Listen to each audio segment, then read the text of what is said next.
The Art of Public Speaking by Dale Carnegie and J. Berg Essevine. Chapter 4.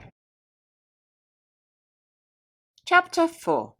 Efficiency through change of pitch. Speech is simply a modified form of singing, the principal difference being in the fact that in singing, the vowel sounds are prolonged and the intervals are short, whereas in speech, the words are uttered in what may be called staccato tones, the vowels not being specifically prolonged and the intervals between the words being more distinct. The fact that in singing we have a larger range of tones does not properly distinguish it from ordinary speech. In speech we have likewise a variation of tones, and even in ordinary conversation there is a difference of from 3 to 6 semitones, as I have found in my investigations, and in some persons the range is as high as 1 octave. William Skepagerl, Popular Science Monthly. By pitch, as everyone knows, we mean the relative position of a vocal tone, as high, medium, low, or any variation between. In public speech, we apply it not only to a single utterance, as an exclamation or a monosyllable, oh, or the, but to any group of syllables, words, and even sentences that may be spoken in a single tone. This distinction it is important to keep in mind, for the efficient speaker not only changes the pitch of successive syllables, see Chapter 7, Efficiency through Inflection, but gives a different pitch to different parts or word groups of successive sentences. It is this phase of the subject which we are considering in this chapter. Every change in the thought demands a change in the voice pitch. Whether the speaker follows the rule consciously, unconsciously, or subconsciously, this is the logical basis upon which all good voice variation is made. Yet this law is violated more often than any other by public speakers. A criminal may disregard a law of the state without detection and punishment. But the speaker who violates this regulation suffers its penalty at once in his loss of effectiveness, while his innocent hearers must endure the monotony, for monotony is not only a sin of the perpetrator, as we have shown, but a plague on the victims as well. Change of pitch is a stumbling block for almost all beginners, and for many experienced speakers also. This is especially true when the words of the speech have been memorized. If you wish to hear how pitch monotony sounds, strike the same note on the piano over and over again. You have in your speaking voice a range of pitch from high to low, with a great many shades between the extremes. With all these notes available, there is no excuse for offending the ears and taste of your audience by continually using the one note.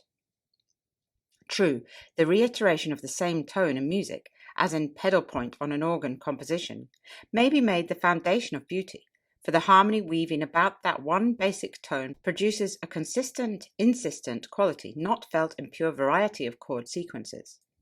In like manner, the intoning voice in a ritual may, though it rarely does, possess a solemn beauty, but the public speaker should shun the monotone as he would a pestilence.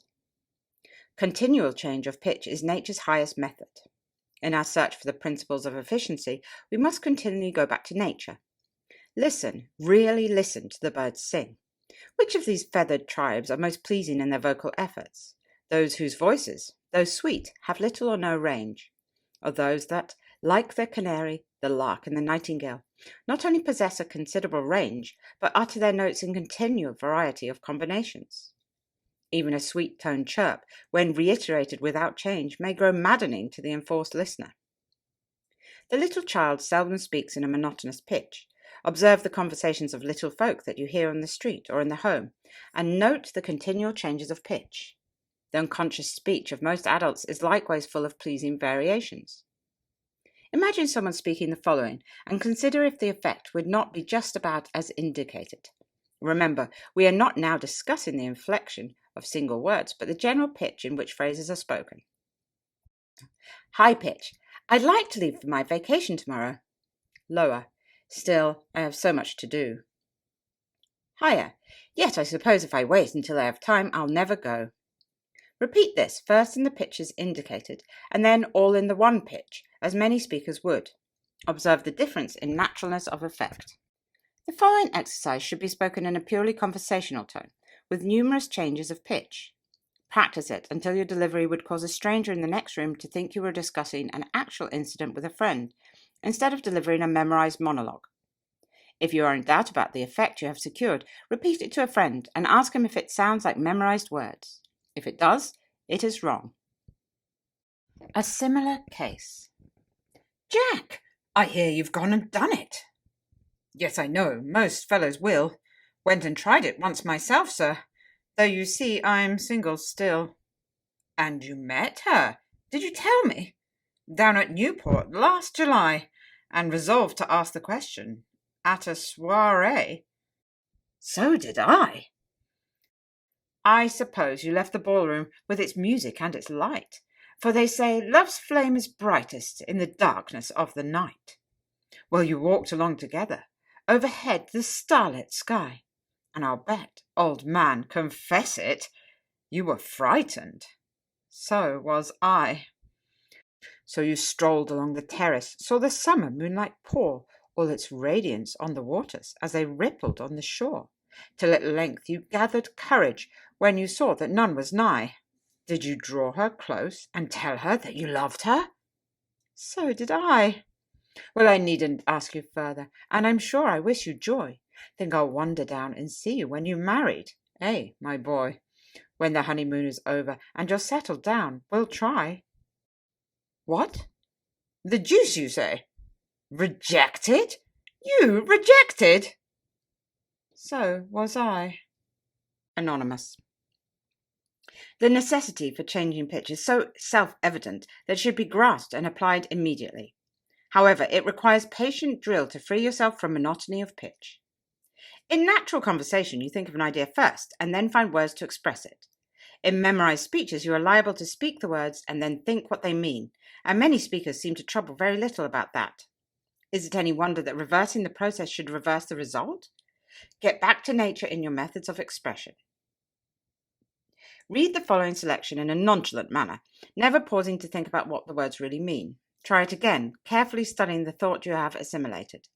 Believe the idea, desire to express it effectively, and imagine an audience before you. Look them earnestly in the face and repeat this truth. If you follow directions, you will note that you have made many changes of pitch after several readings. It is not work that kills men, it is worry. Work is healthy. You can hardly put more upon a man than he can bear. Worry is rust upon the blade. It is not the revolution that destroys the machinery, but the friction. Henry Ward Beecher. Change of pitch produces emphasis.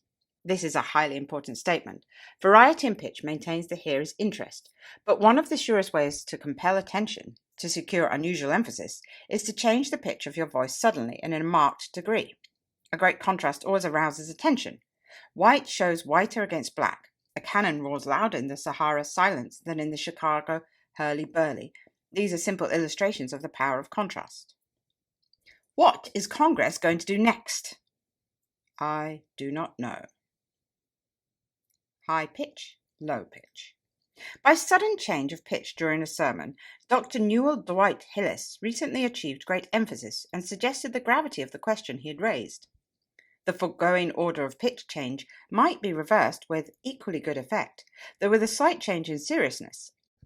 Either method produces emphasis when used intelligently, that is, with a common sense appreciation of the sort of emphasis to be attained. In attempting these contrasts of pitch, it is important to avoid unpleasant extremes. Most speakers pitch their voices too high. One of the secrets of Mr. Bryan's eloquence is his low, bell-like voice. Shakespeare said that a soft, gentle, low voice was an excellent thing in woman. It is no less so in man, for a voice need not be blatant to be powerful, and must not be to be pleasing. In closing, let us emphasize anew the importance of using variety of pitch. You sing up and down the scale, first touching one note and then another above or below it. Do likewise in speaking. Thought and individual taste must generally be your guide as to where to use a low, a moderate, or a high pitch. Questions and exercises. 1. Name 2 methods of destroying monotony and gaining force in speaking. 2. Why is a continual change of pitch necessary in speaking? 3. Notice your habitual tones in speaking. Are they too high to be pleasant? 4. Do we express the following thoughts and emotions in a low or a high pitch, which may be expressed in either high or low pitch? Excitement, victory, defeat, sorrow, love, earnestness, fear. 5. How would you naturally vary the pitch in introducing an explanatory or parenthetical expression like the following?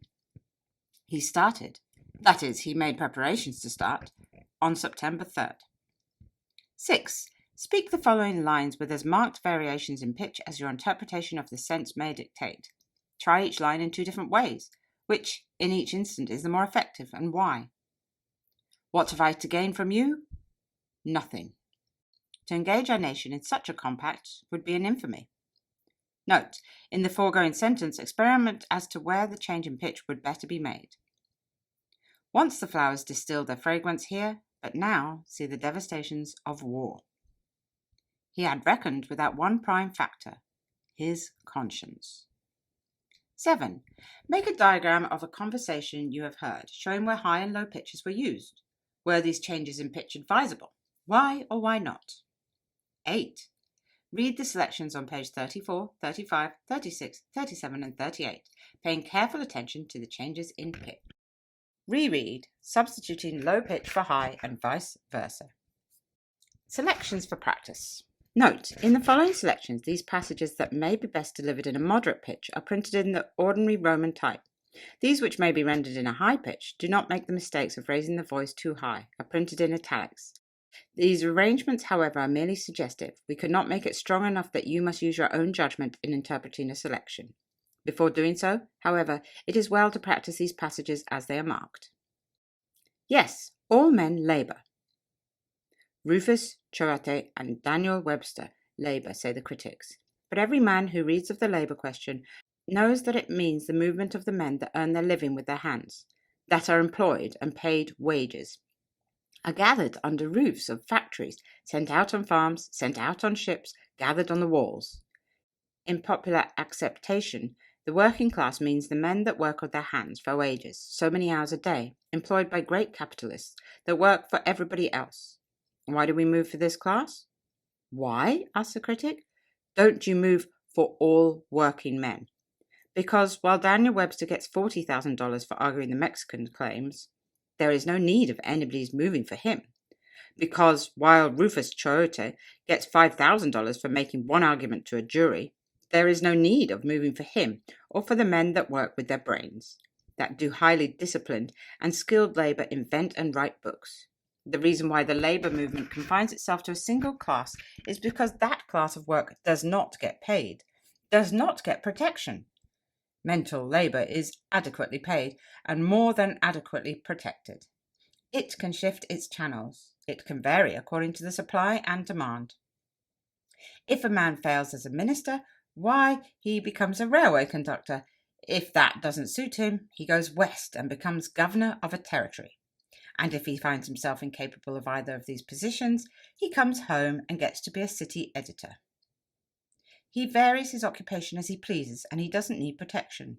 But the great mass, changed to a trade, doomed to be ground up in the mill of supply and demand, that work so many hours a day, and must run in the great ruts of business, they are the men whose inadequate protection, whose unfair share of the general product, claims a movement in their behalf.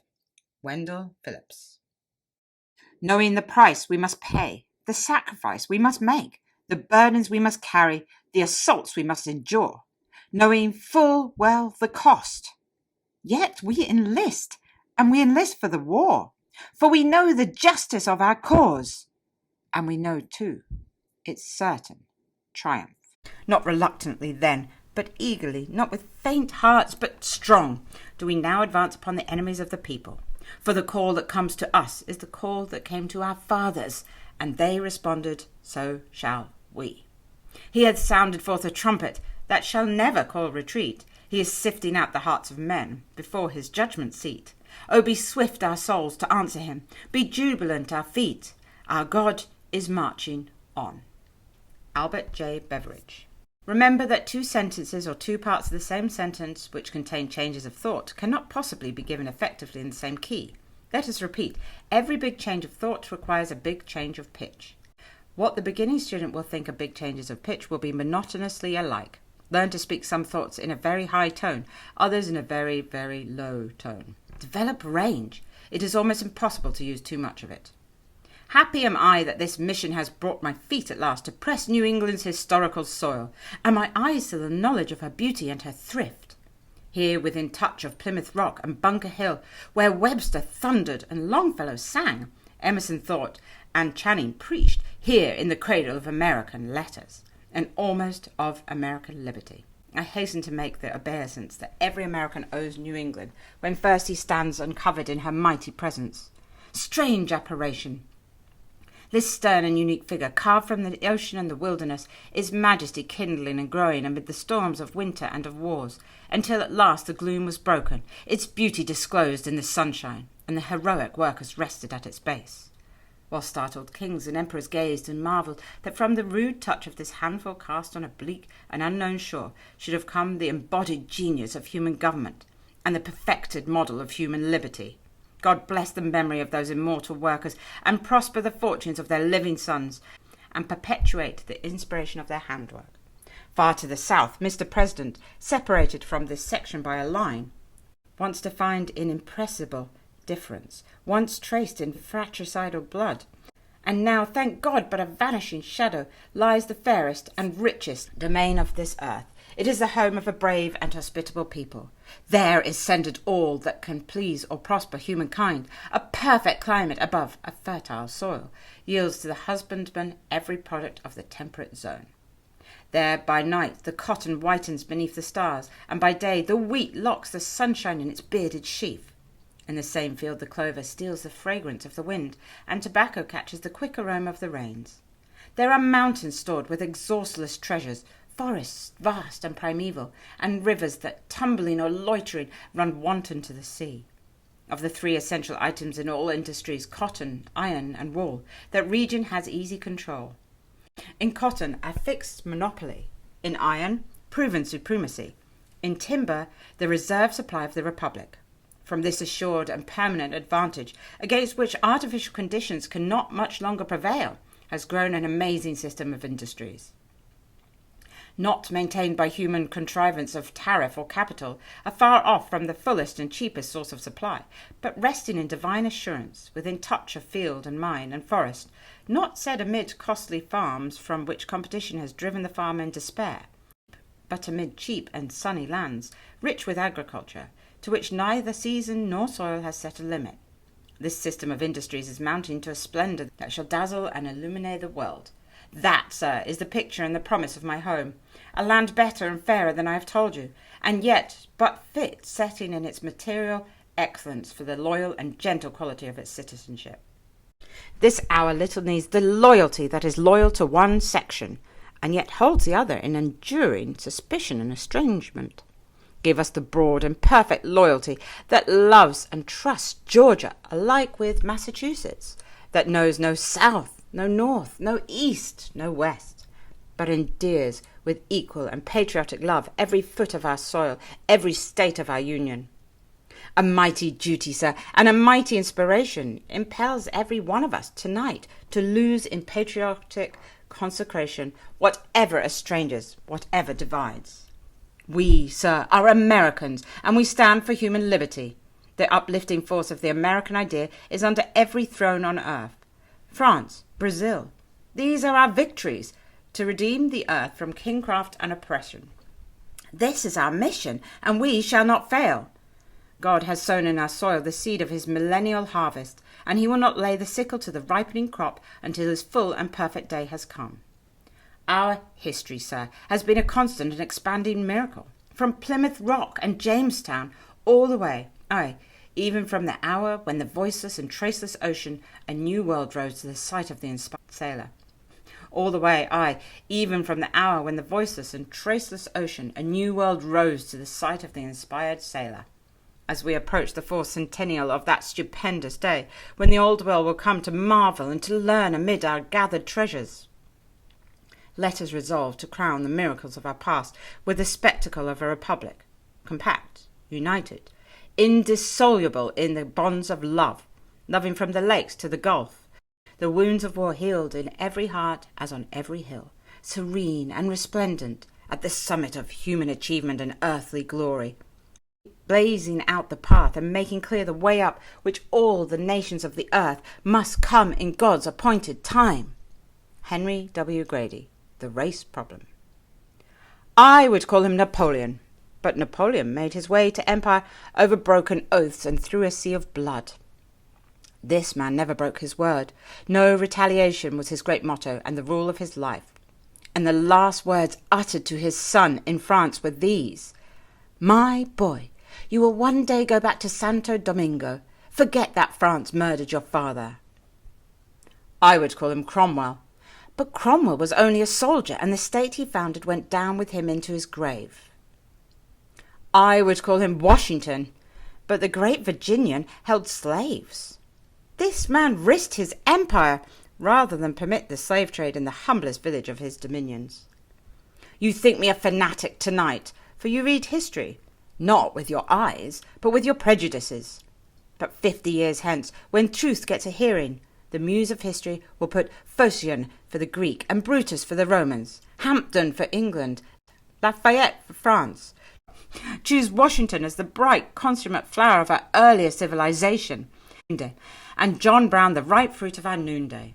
Then, dipping her pen in the sunlight, will write in the clear blue, above them all, the name of the soldier, the statesman, the martyr, Toussaint Louverture. Wendell Phillips, Toussaint Louverture. Drill on the following selections for changes of pitch. Beecher's Abraham Lincoln, page 76. Seward's Irrepressible Conflict, page 67. Everett's History of Liberty, page 78. Grady's The Race Problem, page 36. And Beveridge's Past Prosperity Around, page 470.